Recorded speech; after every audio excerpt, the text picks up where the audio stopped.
Welcome to Out of the Blank.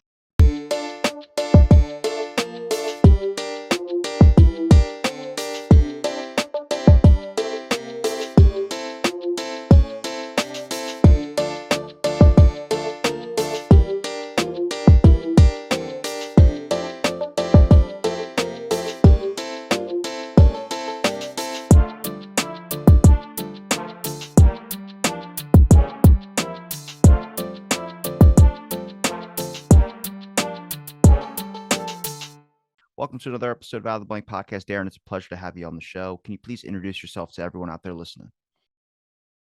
Hi, Robbie. Good to be with you. My name is Darren Dochuk. I am Andrew V. Tackes College Professor of History at University of Notre Dame, where I've taught for 8 years. And I teach in 20th century U.S. history with a focus on religion and politics. And most recently have been working on, in terms of scholarship, but also teaching connections of religion, politics, and energy and environment in modern America. There's two things you're never supposed to talk about at the dinner table, and that's religion and politics, and you focus on both of those. So I'm just curious how you even got started in really talking or looking into the religious and political aspect of things. Yeah, well, as with most things that I tend to work on, there's a combination of professional and personal.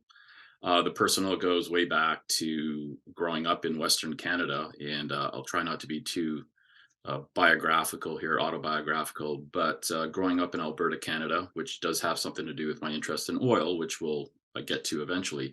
But growing up in the 80s, there was always this kind of fascination with what's going on south of the border in the United States in terms of politics. I mean, that was the era of Reagan. And so kind of coming of age in the 80s, there's just a lot going on that I wanted to make sense of. There was also growing up in a community where there was a lot of kind of evangelical religion. There was a natural interest in measuring the impact of that movement, not just in Canada, but as it was related to the politics of America at that time.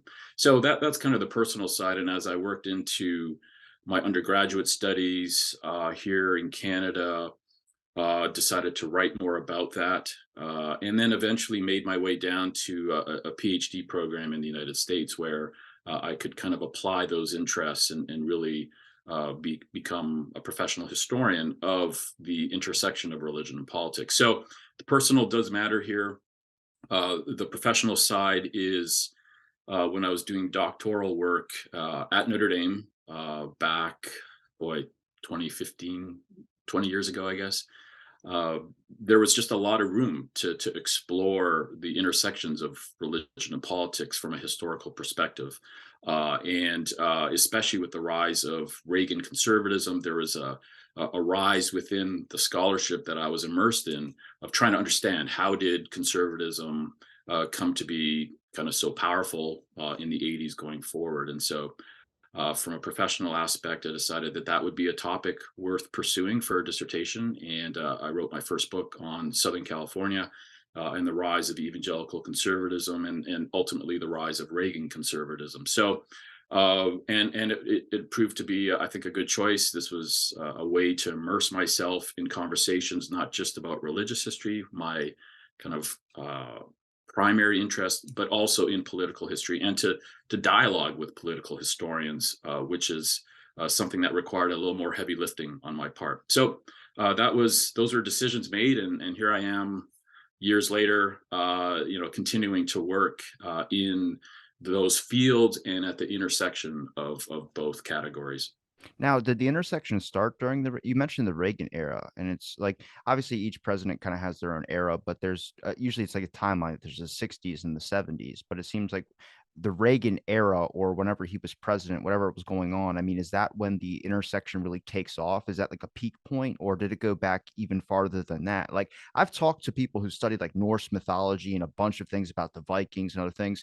And it seems like even back then in ancient history, people are doing things, but it's the motivation of either their religious beliefs or it goes into a bunch of different aspects like that. But then we see this shift now where it seems like everything's motivated by political. We still have this weird thing in our society where we look for like a Christian family man as being president, which is, I don't know, that's just nuts to me. I'm not religious, but I'm curious, when did it start? Where do you get to see the peak tracking points of when it really starts to become, I guess, a little bit more intertwined? And in my opinion, I think you can look at a lot of it and see that it relates to business. Either the way motivations of companies go, depending on what their values are, beliefs. And we all know people have different moral beliefs. But I mean, to me, that's like the basic instinct of why someone decides or feels a certain way towards something, is a lot of those morals and those things that are instilled in you, whether they're religious values or Western values. Yeah, no, that's great, great insight, great questions, and for sure, this is the intersection of religion and politics. Of course, runs deep, especially. And again, speaking as someone who grew up in Canada, not to keep going back to that, but there was always a sense of viewing American society as a bit of an outsider, with the curiosity of just how is this? How have religion and politics played such a key role together, entwined in American history, especially? So my point about Reagan was simply that was my entry point. That was, when I was a doctoral student. It was just then that the study of the rise of modern conservatism in American politics really mattered. It was kind of a focal point that it hadn't been before. And with that, kind of an interest in evangelicalism. So my entry came in trying to figure out that the particularities of Reagan conservatism and its evolution from the late 30s, really, to, of course, the 1980s. But I write about, and as I teach as well, the history of religion and politics, faith and politics kind of entwined, runs deep in American history, right to the early days. We could look to the Puritans, if you wish, the sense of the nation itself as being exceptional, exceptional in religious terms, exceptional in political terms. We could track that through the 19th century, and be it the Civil War, battles over scriptural, categorization of slavery, or some of the key issues, the flashpoints of the 19th century, often taking on a particular religious intensity, or through the 20th century. There's not just the right; it's also about the left. It's about a certain liberal kind of political vision for the nation that has many tie-ins with liberal ecumenical Protestantism. Right, the New Deal itself can be seen in some ways as a project speaking to particular religious values, kind of this Christian internationalism. In many ways, inspires the New Deal of Roosevelt. So there's many more ways, as you say, to look at this, especially within the American environment. Uh, I would just add that I do think in the post World War II period, certainly the post 60s period, the connections between religion and politics becomes more intently and intensely partisan. And so, call them the culture wars or what have you. Religion, I do think, plays a much more uh, foregrounded and important role in the way American politics has gone in the last 30, 40 years. So in some ways, there's also a legitimacy in focusing on the intersection of religion and politics, with particular interest in recent American history. When it comes to that rise in conservatism during the Reagan era, or just anything that really you get to see this kind of intersection really take off, is that because of communism? Like, I had to learn a lot about communism and that kind of fear of it. And the interesting thing was when I had a guest on, Greg Polgrain, who wrote a book about Alan Dulles and JFK in Laos. And they were talking about like Indonesia and a bunch of different things, and Sukarno, and all these names start popping up. And he goes, the weird thing is, someone asked me, he's like, when they started to realize that there was another form of communism, like communism was just this broad brush, and it was like, don't be and it was brainwashed into us to think like communism was this horrible thing, is going to eat your babies and all this type of stuff. And then the idea, like, wait, these people are communists too, but they're religious. And it was like, yeah, they're communists too. You can also have, and they kind of changed a little bit, kind of morphed the definition a little bit. And I think that was like a lot of fear, and kind of the rise of conservatism, I would think, would be because of communism. I mean, there was this Red Scare type fear that was, 10 times magnifold over here, just in an aspect of like that's the best way to kind of keep America with the same traditional values that it had had for so long. I mean, Kennedy was a person that was saying a bunch of things trying to change a lot of that as well too. But it is that kind of like you start seeing where things maintain the same, but also Vietnam War, and you see a bunch of kind of changes in our culture. And then there's like the rise of like all the counterculture movements, like the activists and underground press and everything of that sort. Mhm. Yeah. Oh, no doubt about it. I mean, if we want to look at the 1940s as a pivot point in American political life, that of course makes perfect sense. World War II ends the Depression. It also, in some ways, fortifies the New Deal state. Uh, but that in turn also raises the specter of kind of socialism and communism, both domestically and in terms of foreign policy, as you're outlining. So yes, the Cold War period and the overriding fear of communism will be one of the absolute most critical, uh, kind of in terms of fueling the rise of conservatism, rise of evangelical conservatism, certainly absolutely key. The great other, the feared other, is going to do wonders for generating grassroots activism, but also, kind of inspire the formation of a kind of pro corporate capitalist Christian American vision and that is ultimately going to be embraced by a rising Republican right in the 1960s and 1970s. So yes, and that's the story I tell in many ways in my first book, which I mentioned earlier, Focus on Southern California. A lot of other things are happening at this point. One key factor is migration, right? We've got, first of all, the rise of kind of the Sunbelt states. These are the states that were the poorest in the 1930s, but by the 1950s are benefiting from defense spending, or benefiting from uh, new corporate ventures, extraction, be it oil or what have you. This is where, from South Carolina to Southern California, we see the greatest kind of growth in American society, American political economy. That is also the most kind of conservative evangelical region, right? And so they too are empowered at this moment. And when they move to, hundreds of thousands moved to Southern California at this time to work in defense industries, for instance, in the 40s and 50s. They're bringing their conservative values with them. And in California, they see the threat not just of a communism abroad in Asia or in the Soviet Union, but they also see the threat of kind of communist socialist trends at home in California, which to them is considered very extremely liberal. So all of that helps them kind of coalesce and build a movement that is driven very much, as you say, by an anti-communist kind of platform. When did the hunt for oil kind of really take off? Like we talked about, you mentioned the Sun Belt. I'm not too familiar what the Sun Belt is. Um, could you explain a little bit about what the Sun Belt is? And then what was there a like you mentioned migration. Now, when did like I guess more people become like moving to South, I guess California? Would that also be the rise that they struck oil somewhere as well too? They are related, and we can certainly unpack that.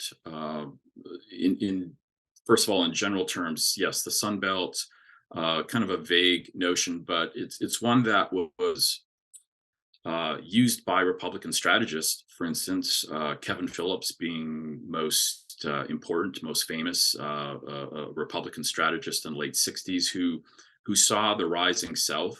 And again, if you want to look at the South not just as the deep South, but running across the southern rim through Texas all the way to California, Southern California, as really fertile ground for the Republican Party.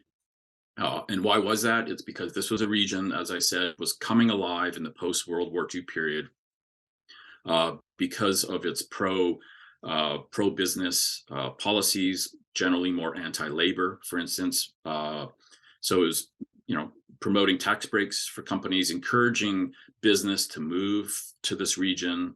It was also a region that benefited, as I said, from defense spending. And it was also a region coming alive because of large corporate sectors. Oil was one of those. Now, the story of migration of oil to this region goes back earlier, and we can return to that. So the Sunbelt really is a political, economic reality that by the 1970s is becoming really crucial to partisan politics and to especially the rise of the Republican Party. And we see that still today, right? This is a region that is still very heavily red. So that's what I mean by the term Sun Belt. Uh, Oil, as I said, is one of the most crucial industries. It's one of the economic kind of lifebloods of this region. Its discovery goes back to the turn of the 20th century, so there's a longer history to it. But suffice to say that from the 1960s to our present day, oil, whether it be based in Texas, Oklahoma, what have you, is an industry that very much drives not just the political economy, but the politics of this region. And there's different ways, again, to flesh that out. But Well, there's a yes, term out there called big Texas oil men. What's weird to me is like you get companies like Exxon Mobil and all these, but like I've talked to environmentalists and a bunch of people that study different renewable energies and things. But we're going to like government or energy.gov and you scroll to the bottom and you see the name Exxon, where you're like, why are they part of this environmental thing? Where they're somehow like I don't know if that's a cover. I don't know if that's like a disguise, like, hey, we're actually funding this, but really they're the ones that are doing some of the most damage as well, too. I mean, it's great if you act like, yeah, we're doing this still, but don't look at that. Look at all the money we're funding to the climate change movement and everything. That's it's like a weird double standard that I'm not understanding. yeah.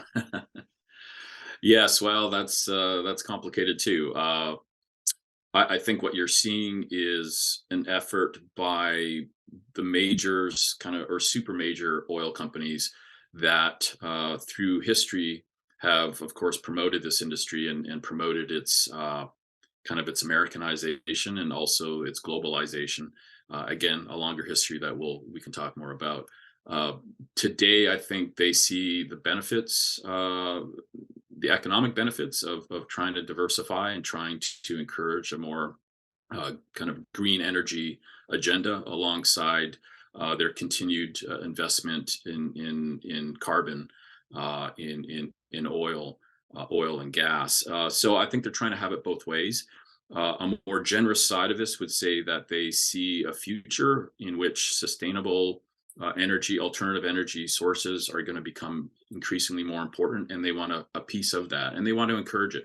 Anecdotally, I've taught at Notre Dame an energy history course for a number of years that is very popular among students in engineering who are getting sustainability studies minors, and they are often moving into these large oil companies, British Petroleum, Exxon, what have you.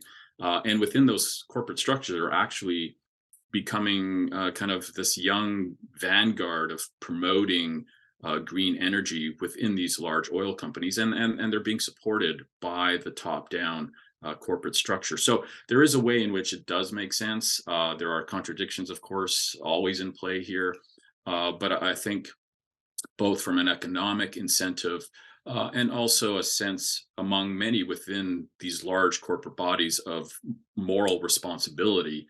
We're seeing these companies invest and commit themselves to a different future.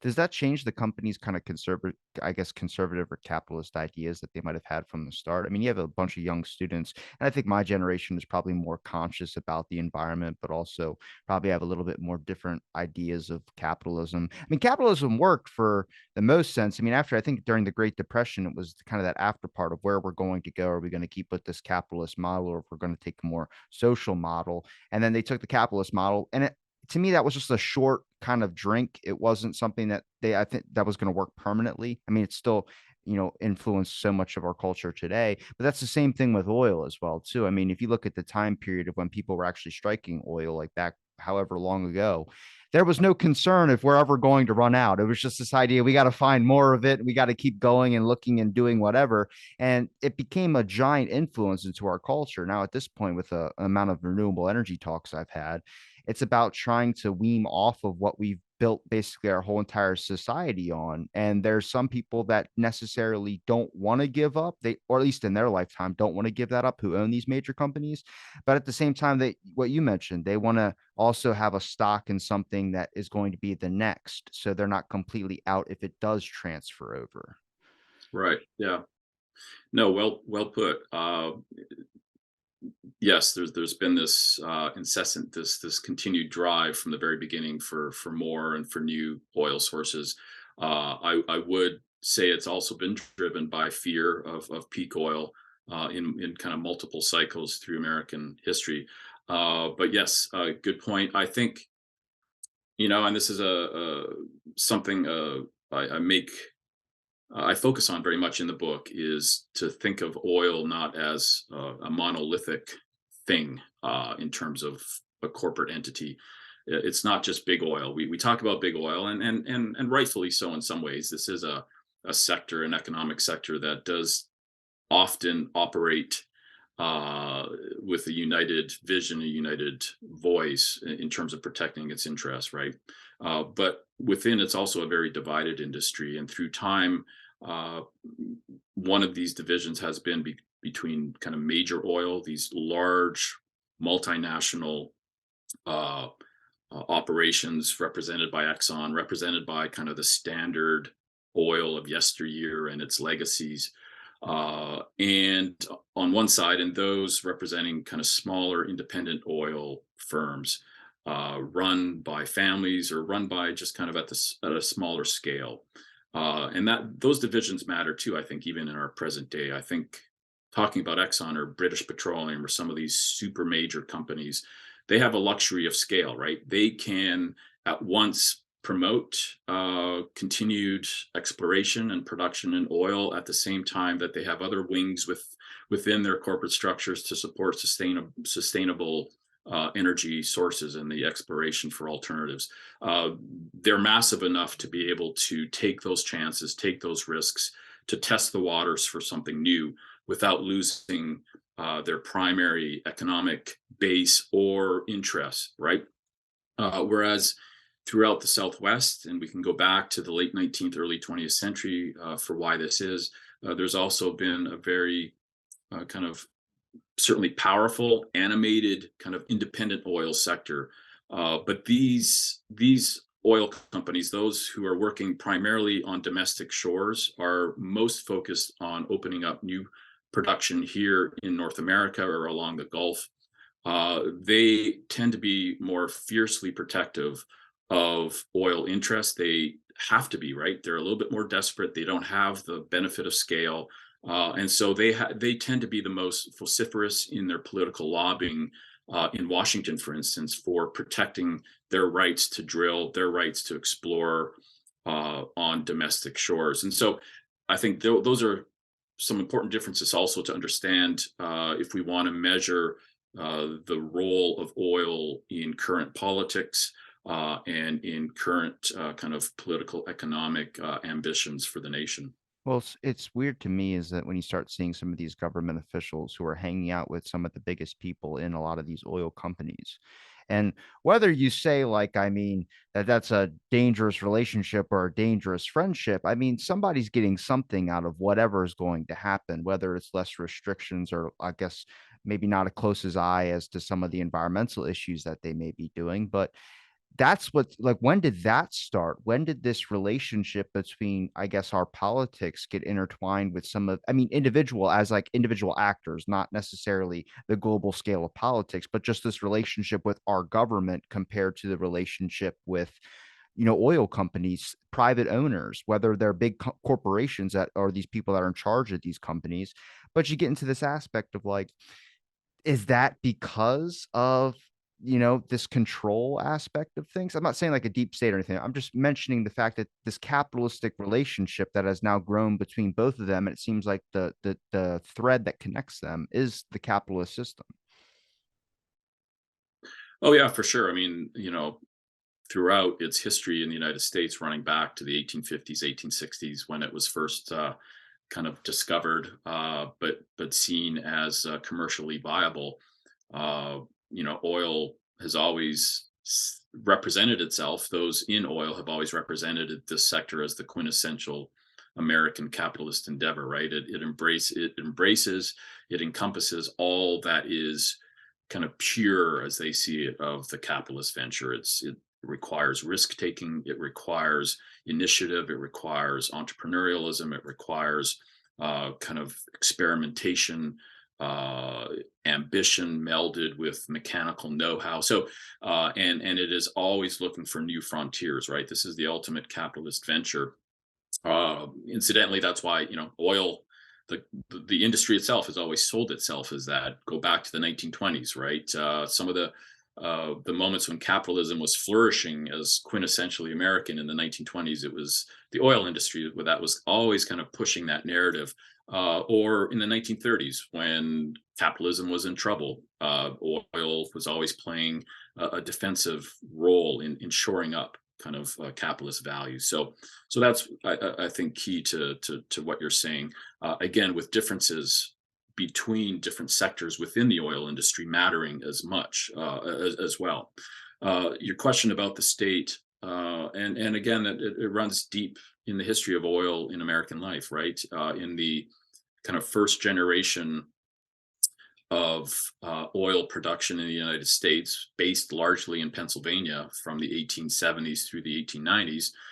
It was the Rockefellers, it was Standard Oil, it was this monolithic monopoly that was Standard Oil, which controlled upwards of 90% of all oil refining at this period. That, of course, it had to have state support. And it was quite natural for those working in this industry to also be very much invested in politics, perhaps even running as officers at the state and federal levels, or in reverse, to have very prominent politicians be heavily invested financially in the industry itself. This was just how big this industry was. It's also indicative of what it meant to the rise of the modern American nation state itself in the post Civil War period. As I write in the book, I mean, the fact that oil comes into the imagination of American nationhood at the Civil War period and in the wake of that, I think is more than just symbolic, right? Oil is really the lifeblood of a new nation itself as it envisions its growth, as it envisions its kind of imperial ambitions too on a global scale. So the state and the industry itself are very much wedded together from the very beginning. So it's no surprise as you move into the 20th century that this relationship is going to continue to strengthen. And then you look at particular regions like the oil patches of America. I used the earlier term Sunbelt. We could use the term oil patch, of course, to describe the ways in which oil absolutely, as you said earlier, dictates kind of the life of a community in places like Texas, Oklahoma. There, especially through the 20th century, at an individual level, you're going to see many key players moving seamlessly across industry, corporate lines into politics, and reverse as well, bringing their politics, bringing their statesmanship to bear on the fortunes of the oil business in this region, and that continues to play today. Well, even asking from, I guess, your outsider perspective, I mean, did you notice that those kind of ideas start to influence the rest of the world? Like, it's not necessarily like influencing America anymore. It's now influencing other cultures as well to kind of adapt this model that we've learned to, or certain individuals have learned to profit off of so much. This idea for oil, this idea for a capitalist system. I don't think capitalism really has a chance in some other countries that they try and spread it to, but it's this influencing that starts to happen. Like this model worked for us, and I guess America, they usually say, is kind of like the role model, even though we have so many problems. But that's kind of where it was said. At least when I was a kid, I was always looking through history, and it was kind of that aspect of things of like this role model attitude. America set an example, and we're all obviously viewed at more in everyone's politics. Everyone's looking at us like a microscope and either laughing like it's TMZ, but it's that idea that we are spreading that model to other countries. And I don't know if that's just because of our exploration into those other countries. I had to look at the invasion of Latin America to understand why the hell we were even down there. But you start to kind of realize that it's like this influence of trying to shift another person's culture to match our own, either if that's in success for us, or if that's in benefit for the relationships of whatever the capitalist system is. But I mean, that's not a dumb question. That's an observation I started kind of noticing, was this influence of other cultures, or at least us trying to change them for this business model. Yeah, for sure. No, again, that runs deep in American history. The what was the mantra, or the general path taken was usually, if we want to bring religion and politics together here, missionaries were often first on the ground, be it in Asia or Latin America, and soon after, American business interests would follow, looking for, in the case of oil, for new extraction zones, right? Always hunting for new extraction points of extraction, and perhaps, hopefully, extractive wealth. And of course, once you get those players involved, the state also has to play a role, be it militarily or what have you, to protect the security and the interests of those different sectors, religion and business. So yes, and we can look at across, the globe by 1890s. This is certainly functioning, playing out in some pretty dramatic roles. You pointed to Latin America, of course, being an obvious choice. So yes, and when we look at oil, especially, and I do spend quite a bit of time in the book charting the exploration undertaken by geologists of American oil companies, who are in their own right missionaries, right? They're going into the jungles of the Amazon. They're moving into the Near and Middle East, into the deserts around the Persian Gulf, looking for oil. Many of them devout Christians. They're, in the case of the Middle East, very obsessed with kind of the holy lands of this place, and so their fascination extends beyond just looking for crude. Nevertheless, they're bringing that knowledge, that fascination, to bear on their hunt for crude, and eventually finding it in these places, followed by the rise of larger corporations, Aramco in Saudi Arabia, of course, being the most dramatic expression of this. And then going forward, as you suggest, trying to export this confidence in the abilities of oil to uplift a society, to create strong capitalist structures that can be sustained, also very much driving kind of American corporate initiative abroad. And by the 1970s, that's going to raise some challenges, certainly in the sector of oil. But nevertheless, there is this weddedness of this wedding of kind of American exceptionalism and its mission to the world, with the possibilities of capitalism, and, in the sense of oil, the magical possibilities of this natural resource, bringing life and helping modernize an entire globe. So perhaps that speaks a bit to your question there. It's gonna be a really dumb observation, you can tell me if I'm wrong about this, but you mentioned, like, I mean, our obsession with, I guess, the Holy Land, or, Saudi Arabia for having a lot of oil. I mean, if you mentioned the word pure, oil is seen as pure. I mean, that's the symbolism for the Holy Spirit, if I'm not mistaken, is that it's oil, right? I mean, I'm not wrong in saying that. Yeah, yeah. So you have to think the influence of going for the Holy Land there, whenever that started this idea out there, if someone had the notion of, maybe that's a hint, I mean, that's kind of instilled into us that, the Holy Spirit is this oil. So Holy Land, there must be oil there. It's a dumb connect the dots thing, but I mean, I think that, I don't know, that might be a bad observation. Not at all. No, my goodness. No, that's exactly. I certainly, uh, kind of tease out those connections in my book. Anointed with Oil is the title of the book, right? Anointing is a biblical process. It's a biblical metaphor, easily applied to the ways in which oil has meant so much to the rise of the United States as a nation since the 1850s, 1860s. Its control of this resource for so much of this period has, in no small ways, given it a sense of blessedness. Right, this is a special blessing from God. Now, those within the oil industry itself, particularly some of the more kind of evangelical independent oilmen that I chart in the book really took seriously uh, both their biblical beliefs and also their beliefs in the magical supernatural possibilities of oil. This was a resource, unlike coal and others, that was so spectacular in its arrival. It was dizzying, right? It was unpredictable. It was there was a way in which it defied odds. And that just lent itself a certain kind of supernatural feel to it.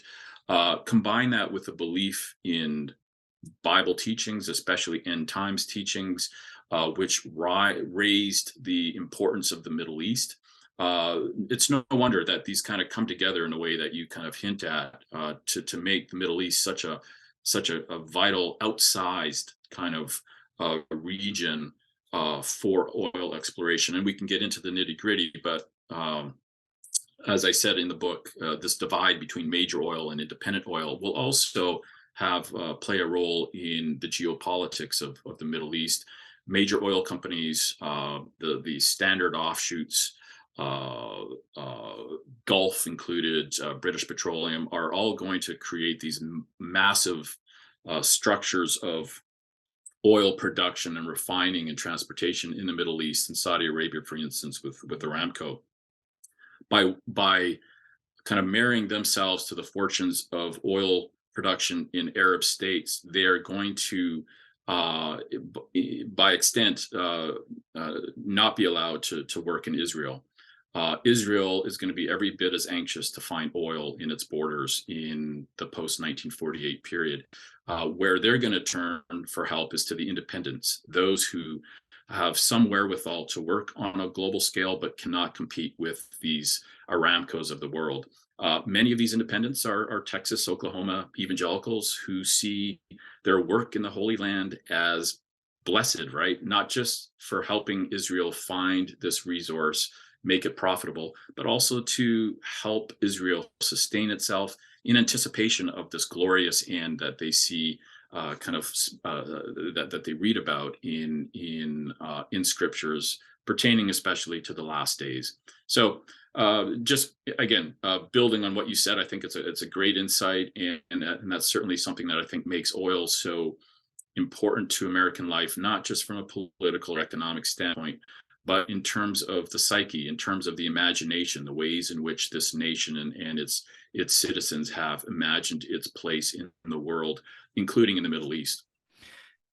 I'm not religious, but trying to look from the religious viewpoint for what back in the day to what you just mentioned about rising up like the city of Israel by using smaller independent business people who might be these evangelical types. I have to think that in the beginning of going to looking at oil as pure or looking at like this idea how it gets linked in with religion, when you struck oil, you had to see it as a sign that God was giving you kind of a blessing in a sense. I mean, that's not crazy. We all see things today, and something good happens. You go, oh, someone up there must be looking out for me. I mean, that's a common example. But back then, the idea had to be like the way that some people are viewing it is this is my holy land. Like you don't strike anything here, don't do any of that type of stuff. To them, it's like it's literally a message from God to tell you find this gold that can lift your city up and lift your people up. So it's just different perspectives of viewing it based on what I guess the longer exposure to whatever that oil is.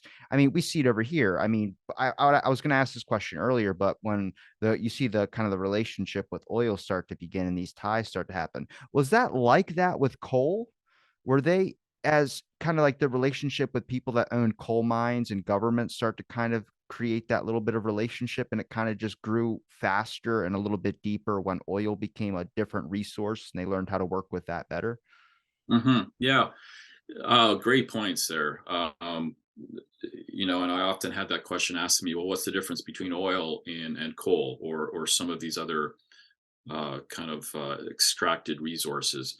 And on one general level, there isn't a difference. I would say that coal was sacralized as well in many ways, right? It was seen as God given. There have been authors, historians who've written about Britain, for instance, and its expansion globally as an empire in the 19th century, driven very much by the need for coal. Also, driven by its possession of coal. And so, yeah, it's no wonder that coal was in many ways sacralized as well as kind of the manifest destiny of Britain. This was a supernatural resource, not just a material, but a supernatural resource that dictated the future of kind of a God-fearing Christian British Empire. So, yeah, you could say that, and some of that was going on in the United States as well. Coal, certainly in coal regions, takes on its own kind of religious connotations, and again, you can be cynical about that. Perhaps it's just cover, right? Or it's compensation for the pain and agony of working in a region of coal where there's so much violence and death. Religion serves as kind of that way to assuage or to help. Uh, but I think for many people in the industry at the corporate level, but also those local citizens who are working in those industries, I think the religious aspects mean more to them, right? And so coal, yes, does take on that meaning. Now, that's at the higher altitude. At the lower altitude, I would say I think oil still stands out as unique for the particular kind of religious narratives, the religiosity that it encourages. I often say oil is in many ways Pentecostal, right? Compared to, let's say, farming, which is more Methodist. Oil is, compared to coal, spectacular in its arrival. As I said, it comes and it goes rapidly, and it comes, especially in the earlier period, right? It would arrive and then it would disappear. There was a science of petroleum geology was going to be slow to catch up to some of this. So for the first 2, 3 generations of oil exploration in this country, it was kind of a guessing game. And for many people, this meant this was a game in which you were going to win if God showed favor to you, if you prayed over it. And so, unlike coal, which takes time to develop, a field is going to be around for a while. Coal mining in a region is going to take place for quite a while before it slowly disappears. Oil came and go in spectacular fashion. Uh, it also had a certain charismatic quality to it. Uh, I think a key feature of oil in the United States was its founding kind of corporate code enforced by the state, which was the rule of capture, which allowed the exploration of oil in this country to be kind of an everyman's game. Anyone who dared to enter the business could do so, take high risks. You could be a wildcatter and go out and discover it. Unlike coal, which required heavier overhead and in some ways a deeper relationship with the state, oil was independent. It was a libertarian enterprise. And so you could be very poor and still kind of apply your trade and your knowledge of the land and go hunt for oil. And this is going to be especially crucial in 1900 going forward, when oil is discovered in the Southwest, in Texas and Oklahoma. These are poor regions of the country. The 1930s, and I talk about this at length in the book, one of my most kind of fascinating, I think, sections of the book to research and write has to do with the East Texas oil fields of 1930s, right? This is like the poorest region of a country that is beset by poverty during the Depression, yet it's at that very moment in that place where oil is discovered. And throughout the entire 1930s, East Texas will explode as the largest oil field in the world.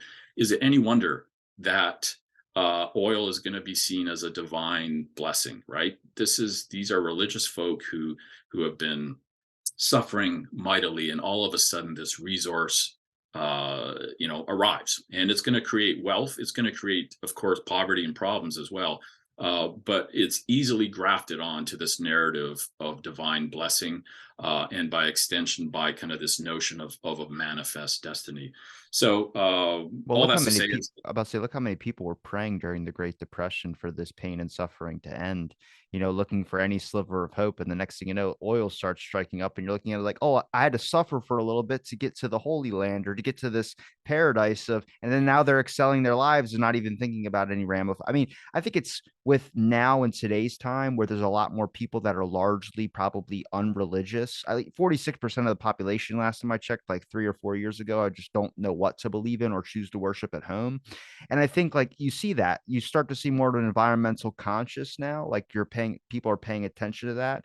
And I mean, you have to think with resources in general, not just oil, not just coal, just with anything, there's always been that kind of spiritual or Christian influence in it. When I see a river, I'm not religious, but for God's sakes, I mean, it's a beautiful picture. It looks like it had to be sculpted by somebody. So it's like you start seeing those adaptations or those kind of influences. And look at when most of the world or most of the states was Christian, and then you're finding different resources. Gold rush. I mean, you're looking at this as like God's sending literally this beauty. I mean, it just shows you what resources start to excel and become these. I mean, what is gold worth? I mean, that's the thing is like we have these diamonds are basically worth nothing now, but it's just, it looks pretty. And at a time it meant so much because it was some of those values that were instilled to be like, God sent me this gem from the earth. And next thing you know, and it becomes the most popular thing, that all of society starts to build around is those kind of values. Yeah, no, again, well put. And comparison to the gold rush is, I think, really appropriate in the case of oil. Very similar in that regard. Although oil, as a gold rush, is going to sustain itself across time in American life in a way that gold, let's say, of the 19th century gold rush period did not. And then just the scale of oil's wealth is also unmatched, especially in light of what it means to American life throughout the 20th century. So, yes, good points. And again, when we stress the religious here, I'm not saying that everyone is seeing it necessarily in biblical terms when they're experiencing oil in the 30s or working for its exploration abroad. Not everyone, of course. Few are so explicitly religious. But what I would say is that when you live on an oil patch, for instance, in Texas, even the cycles of life, of economy, of labor, of worship and play are dictated by the cycles of crude in a way you might not even imagine. And so in that sense, there's a certain existential spiritual quality about life in proximity to oil that is something we need to take seriously, certainly when we try to understand the importance of that business to American life, especially to those who are most invested in it.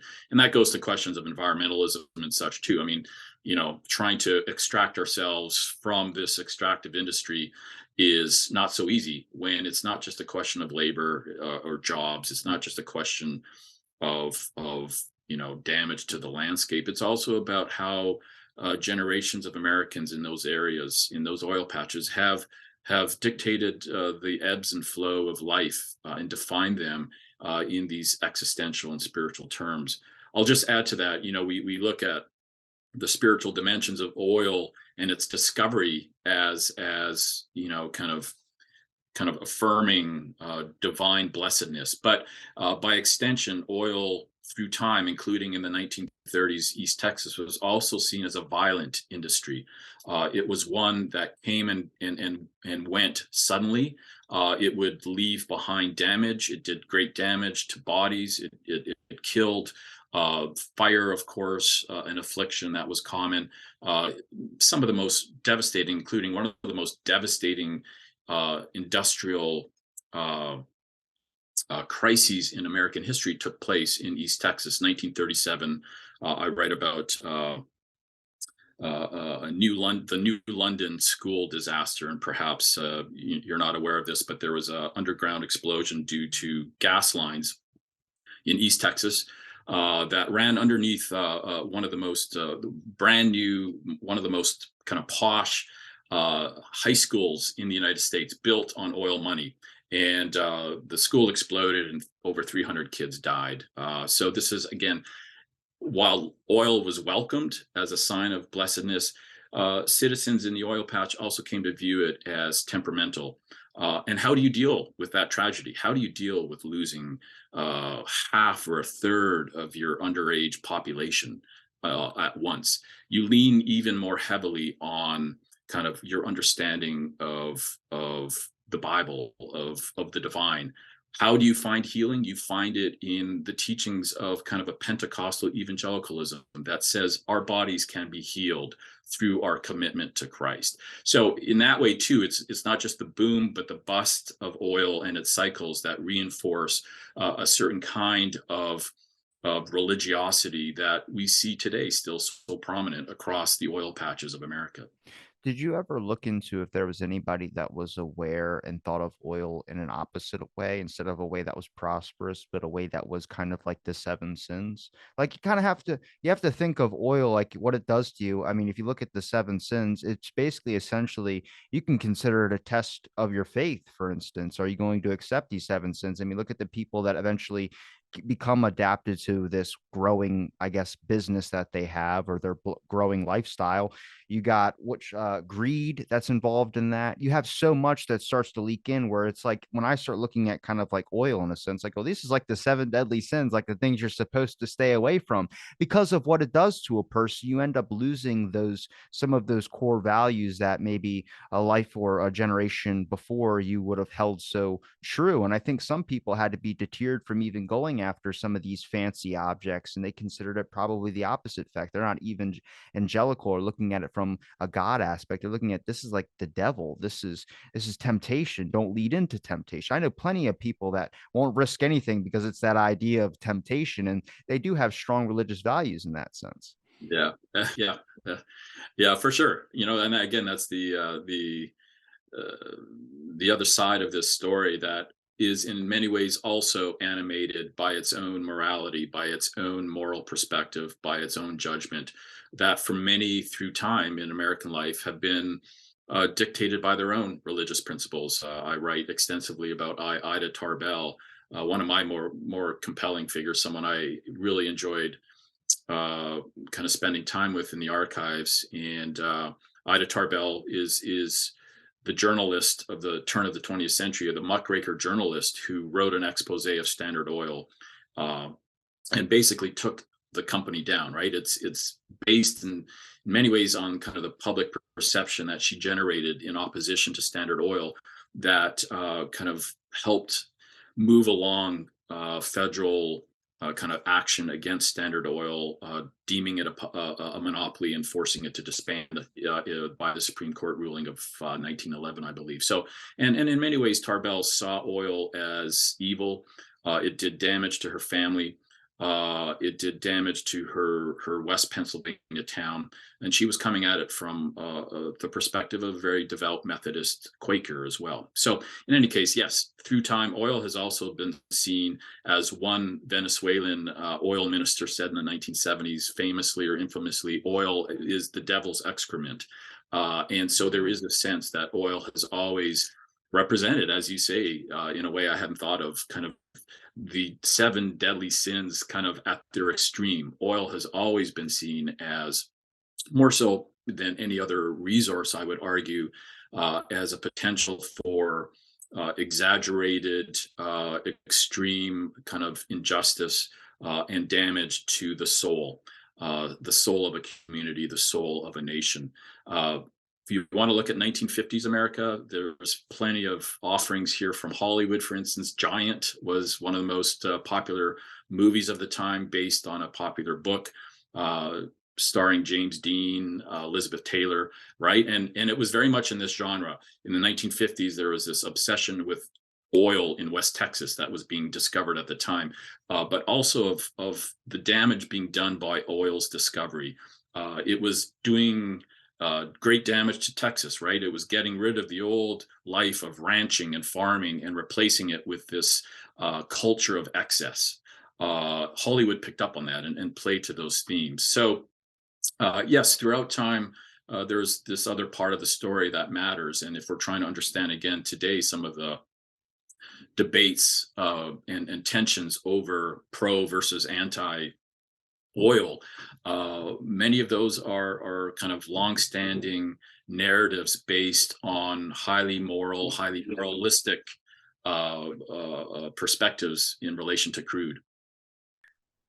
Hollywood was the one that exposed all the I would because I would have to think that a lot of these media wouldn't be reporting on some of the damage that like I've talked to people that have talked about sustainable mining, which is a very, very hard topic to do when you look at the explosions that go on with a lot of mining things. But dealing in the topic of renewables, it was a lot of journalists that were exposing the damage. And that really didn't start until people started to realize, like fracking, when their water was being contaminated, when it started hitting their face, and then journalists had to look into it, and then they started reporting it. And then you see a lot of documentaries. And I think the mainstream news, and at least from what I've seen, really never talked about it a whole lot until eventually it became such a big problem. And now the kind of culture has shifted where now it's all about environmental issues. Before it was like, we're gonna gloss over that. And I don't know if that could have been some of those corporations funding some of the media. I mean, I wouldn't put it above them, but there was not really a whole lot of reporting on it. And then I remember 2014, I think it was, is when the fracking thing started happening. And there's like that famous thing with Obama where he's like, "Can I get a glass of water?" And they gave him water and he wouldn't drink it because it wasn't.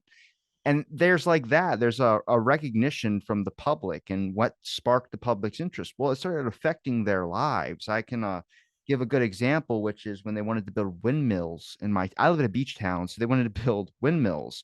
Like, well, where are you going to do it? We want wind energy. Okay, well, we're going to build them 2 miles off the shore. And everyone's like, never mind. It's going to obstruct my view. People are happy with something only if they don't have to see it or they don't have to come in contact with it. So that's why we go to other countries and things of that sort to do that as well too. And I think it's that damage when people start realizing, like, hey, it's not just affecting you, but if you touch their kids, their kids, that immediately blind anger and everything like that. And that's, I mean, rightfully so, but that's what causes people to wake up. And then some of these industries don't know how to, cover that. Right. Yeah. Yeah, for sure. Great points, and I think, well, I mean, addressing it in one way, uh, the example I just gave of the movie Giant, which came out in the late 50s, again based on an early 1950s book, or Ida Tarbell, two examples that we just discussed briefly. Both critiqued the oil industry, not for its environmental damage necessarily, but for what it did to the human condition.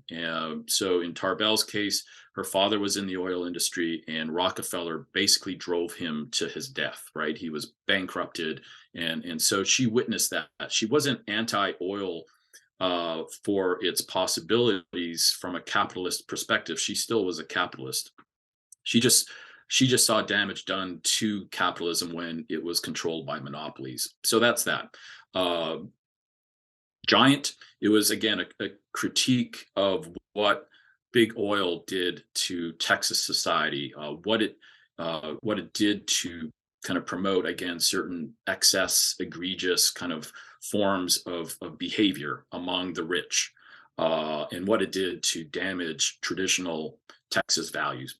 Uh, when we get to the 70s and forward, that's when we start getting more of these connections between a critique of oil and environmentalism as a movement. And so from that point forward, as you talk about fracking and so forth, that is kind of the critique now that we see kind of stirred up by crude, by oil, and our dependence on that. And again, very moralistic in its own ways. Also, as you say, somewhat short-sighted in cases too, right? It's kind of the NIMBY, not in my backyard. I mean, I'm going to fight oil if it's going to infringe on my own kind of personal well-being. Otherwise, I might just let it be. But in general terms, the critique of oil now that is so energized and animated is coming from an environmental movement that is again only post 1970s really in its effect.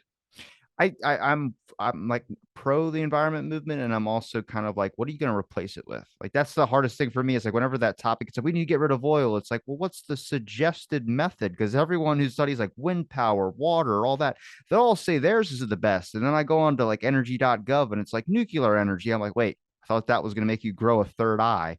Like, that's the whole thing, is like the confusion with like the energy. And I think that's why there's like a large interest in my generation. There's people that are, companies now at least, are more open to the idea of trying to find a more suitable, funding some of that aspect of things. I don't think it's just a self-profit aspect. I think it's because they know that this is going to how the culture is going to go. It's going to shift in this direction. We see that with reporting on media now. I think, it's always the talk about climate I usually see trending. And I think for a long time we didn't have to really worry about it, but I think from scientists and everything paying attention, and obviously activists and journalists, so things of that sort, kind of became more a majority than a minority, and it kind of influenced the cultural. But that just shows you like our perspectives and our moral values impact so much of what we do in our I guess, everyday life of society. I mean, the influence of whatever, and then we want to impede those values, I guess, from American values onto other people as well, too. I mean, I had to understand Islam and be like, wait, what? And then once someone broke it down for me, I was like, wait, okay, so that's what, okay, that doesn't sound that bad, but the way it gets labeled is the same way it got labeled with communism. It doesn't matter what your religious values is, it's just that trying to convert in this aspect, which is just a weird, weird history in general. Yeah, yeah, yeah, for sure. Uh, yeah, well, again, I think we are at a moment where climate crisis has created these conversations and lent them a certain urgency, a certain fierceness as well, as it plays out in media, in communications, social media, and in politics. Uh, my hoped for contribution to this, as I've already alluded to, is that uh, there are no simple answers. And again, maybe this is why I'm a historian, not a pundit or a journalist. I see things in grays and the complexities of this. And in the case of oil and our commitment to it runs deep, and it runs deep in the history of this country, that has such resonance at the local level, especially so. For us, as kind of pro environmentalists, those who are seeking to reverse the climate crisis, to imagine a different future is also going to require us to reimagine uh, our communities themselves, especially those communities that have been so fundamentally dependent on this one resource. I'm part of, and again, having done work in religion and politics as a historian, learning the energy side of this equation took some time. And for the last number of years have immersed myself in kind of this subfield of energy humanities, which is really a kind of a global community of scholars who are working in anthropology, cultural studies, in history, literature, to approach energy not just as a political or economic reality, but to say, we need to understand the ways in which energy regimes, be it oil, be it wind, be it nuclear, shape the very ways of being and the ways of imagining our being in those particular places and time. And that's important, I think, as we understand how we go forward as a society, as a global society, to kind of imagine a different sustainable future. So that's a kind of a small point. I've been writing more broadly now about energy, kind of doing a moral history of energy. And you look to the 1970s, this was a key pivot point. And even President Jimmy Carter, right? He energy was one of his key platforms as a one-term president, and he spoke often about energy starting in 1977. Also, of course, his famous crisis of confidence speech or malaise speech in 79. But in all cases, he saw energy as, again, a moral question. All right, this wasn't just an economic one, and he would be critiqued for it in some ways, but in some ways, looking back on it, I think he had his finger on the pulse of what energy means to us as a society. It raises these questions that we need to grapple with beyond kind of the brass tacks of money and power and interest. So, and last thing I'll just say, you brought up Islam, you brought up, we talked a bit about Saudi Arabia, and I think what we also need to recognize is just how oil has kind of permeated kind of the sacred imagination of these rising societies as well. These petro regimes abroad have also assumed kind of the mantle of divine blessedness as they see it. Allah has blessed them with this resource. Is it any wonder then that they are going to define themselves very much in relation to that material resource and imagine their futures with the God factor very much factoring in? This is going to be, I only probably got like two more questions left, but one of my questions is, did you ever look into the rise of Silicon Valley and kind of what that did to kind of the societal structure a little bit? I haven't. Others to some degree have, and certainly there's been some good books written lately But that's another.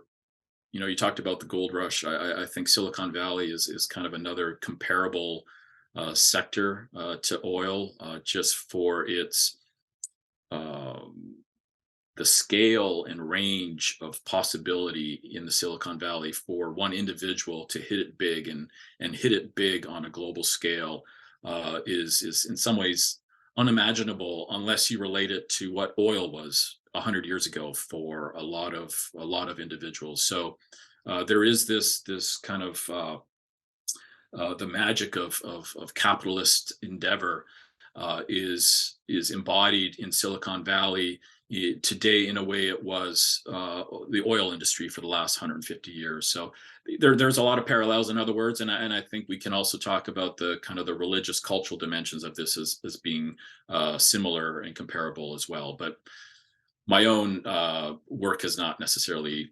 Gotcha. Well, yeah. mentioning something that you did mention about drifting more into the energy kind of category in a sense, did you notice how some of those you mentioned in the very beginning about dealing with like political historians or people of that more political aspect of thing? Did you notice how, like, I guess, not, I wouldn't say divided, but just how strong their views are? Doesn't matter what side they're on, whether it's left or right. But like, I mean, speaking from like when I look at something, I look at like trying to get the historical accuracy of that event.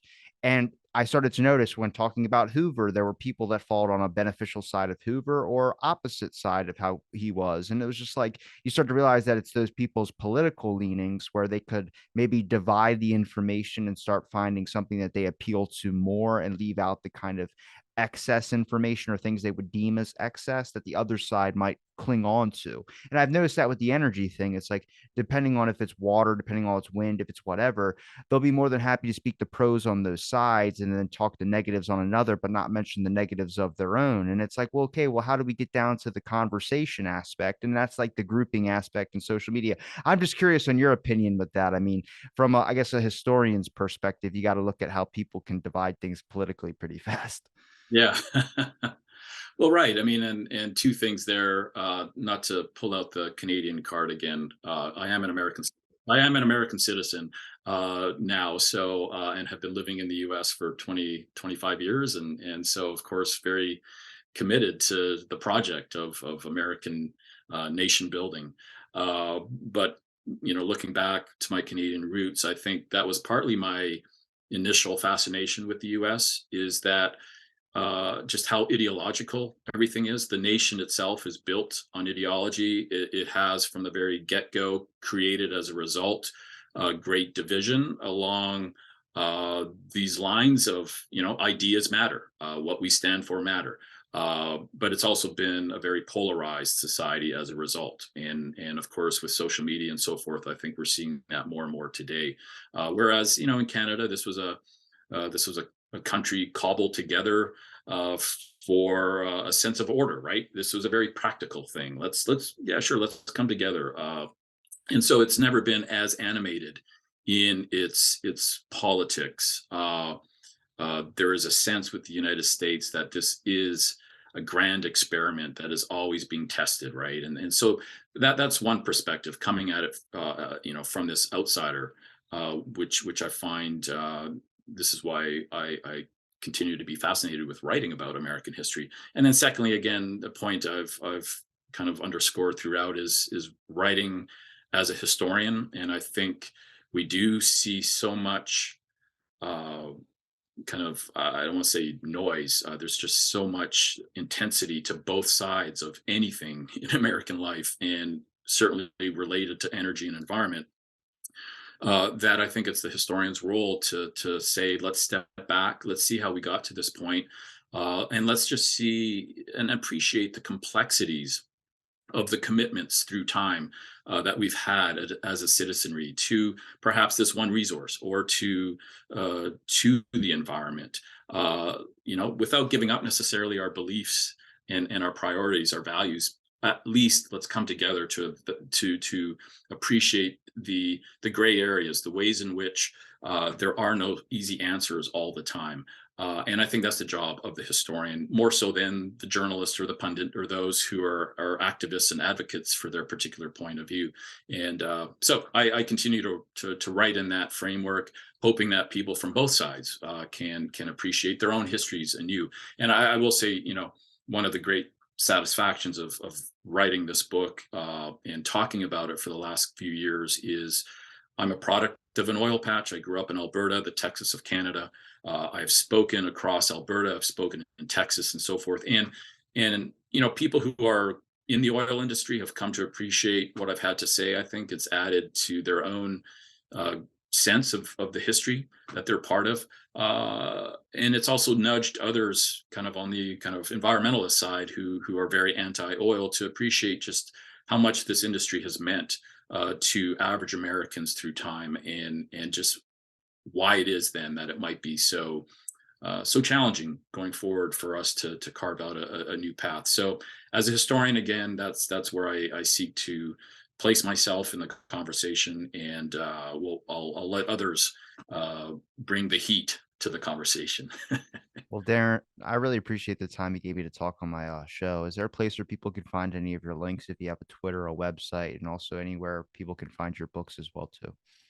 Well, hey, for better and for worse, I'm not active on social media, but please feel free to look up my books on Amazon. The most recent, of course, being Anointed with Oil: How Christianity and Crude Made Modern America.